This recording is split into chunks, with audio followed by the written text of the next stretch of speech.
The suppression of counter-revolution is a significant topic of discussion amongst socialists. In the aftermath of a successful revolution, how do we prevent counter-revolutionary and reactionary forces from returning to power?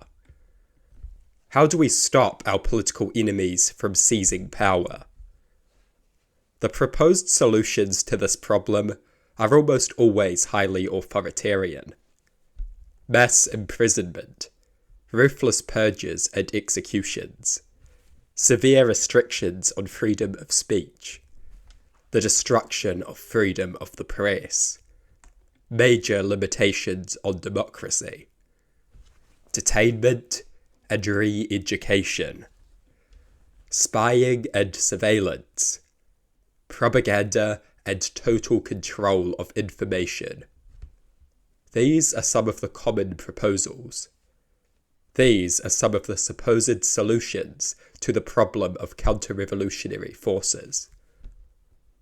Of course, there is one great irony to these solutions. In trying to protect socialism, they destroy it. In seeking to defend socialism, they murder it. The defense of socialism becomes the justification of its destruction. Socialism describes worker ownership of and control over the means of production.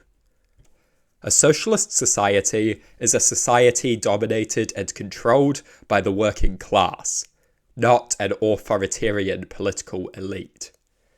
An authoritarian political elite reinvents the very class divide that socialism exists to abolish. An authoritarian political elite preserves the division between those who own and control the means of production and those who work the means of production.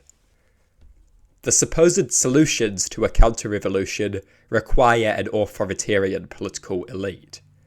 You cannot have severe restrictions on freedom of speech, major limitations on democracy, the absence of freedom of the press, tight government control of information, re-education and indoctrination, without having an authoritarian political elite.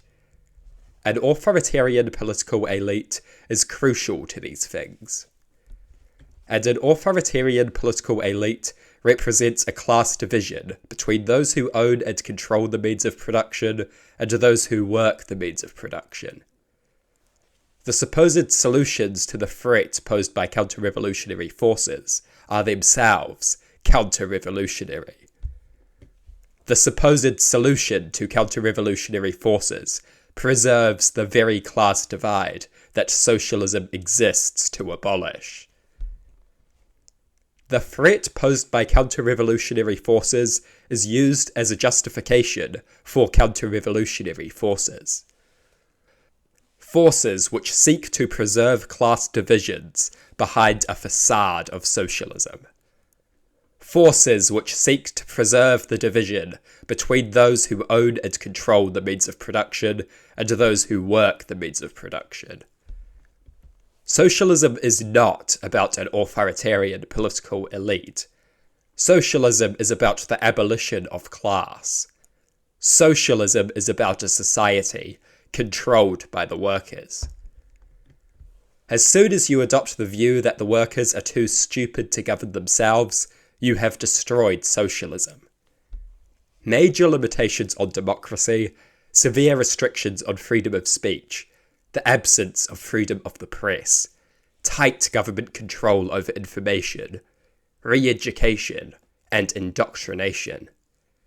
The supposed solutions to counter-revolutionary forces embody and exemplify the notion that the workers are too stupid to govern themselves.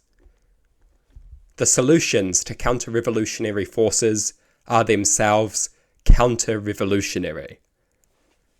Sometimes our enemies are far closer than we realize. Sometimes the enemies of socialism call themselves socialists. And these are the most dangerous enemies of socialism. There is nothing more dangerous than an enemy that one cannot see.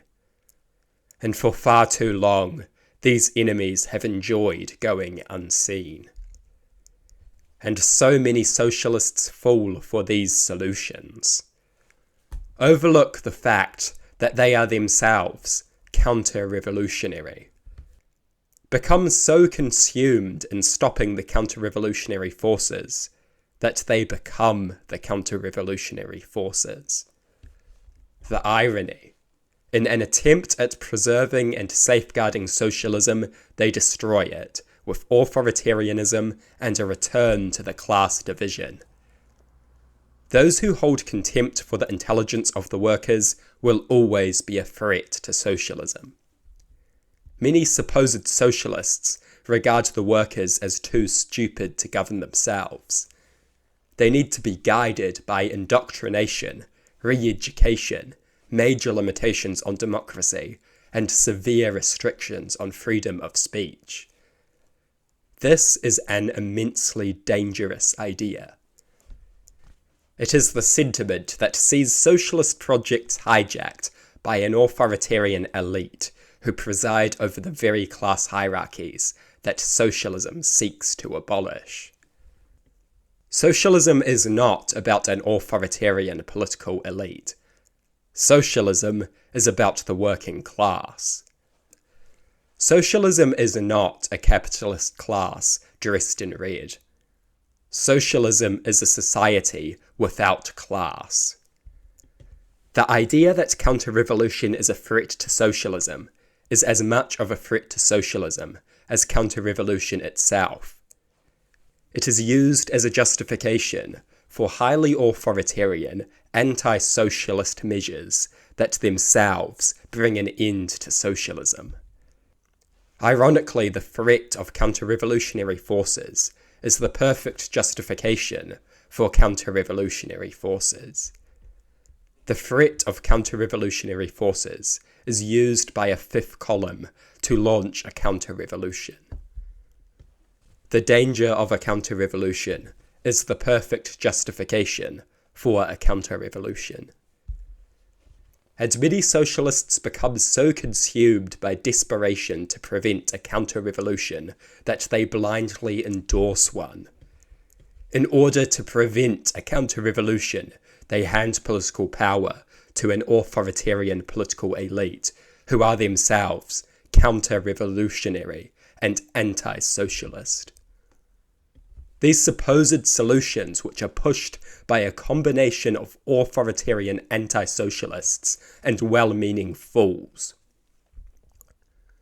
These supposed solutions amount to socialism committing suicide to avoid being murdered. These supposed solutions to the counter-revolution are the counter-revolution. Socialism means worker control of society.